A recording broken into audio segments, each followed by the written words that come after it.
Hakusi kudya rinopisa with the ruling party ZANU-PF panguva inoi. Tiona vakomana veterani vana Bomushongeza. Yesterday, aiwa, pane presa irunzi aiwa yakaitwa nezuro, vanhu vakamirira kuti ingo-uploadiwa vafumure zvekare vakomana the ruling party ZANU-PF. Saka napenda mashoko atikuona kuti aiwa, vana Bomushongeza panguva inoi vari kutoda ende vari kunyatsoataka vachinatso kuti vakomana imimi totai mabhegi enyu murove pasi, enough is enough.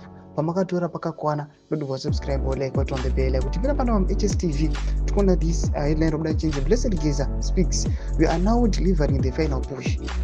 Vakomana panguva inoi kana vanhu vakangwara zvavo vari the regime, the ruling party ZANU-PF.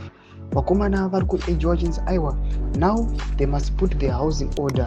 It's either kuti vakomana votaurirana kugara pasi kuti aiwa zviri kuitika mumashure zvisaitika zvekare. Panguva inoi tichiona vakomana Bomushongeza vachiuya vachifumura zvekare vakomana the regime. Panguva inoi tonyatsokuona kuti aiwa, vakomana vari kunyatsosara vari pamhene ende chokwadi chisi chakuzikamwa. Yesterday, aiwa, vanhu vakaona on Monday kuti mafactions aiwa they are now depicting themselves, hapasina kunyarana kana kutyanana. Makavaona aiwa vakomana vanatanda mavetera aiwa vachimobiliza vari kukumateresi, muchiona makorokoza vakomana vanga vachinzwa nevakomana vana Mudha Ncube neanother team general kwanga kusikadyiwi rinopisa.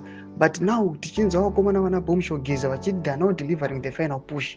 Vanhu vese vachitarisa manje this final push vachida kunzwa kuti panapa nai Bomushongeza vari kuda kuita sei, what is the effort yavari kuisa kuti vakomana ava vatoplay down. Tudze mafungiro enyu ndoti kudii pamusoro pechitiko chatikuona kuti aiwa munyika yese yeZimbabwe vanhu vese vakangoteerera kuti kwachakobaka takateerera kuti tichinzwe vakomana variwe pasi. People now they can't wait. Ndoda kuti vakomana vana Wikino Chivayo aiwa they are looting. Vakomana vari kuita kuti nyika yedu yeZimbabwe ma health services zvese zvidhakwe.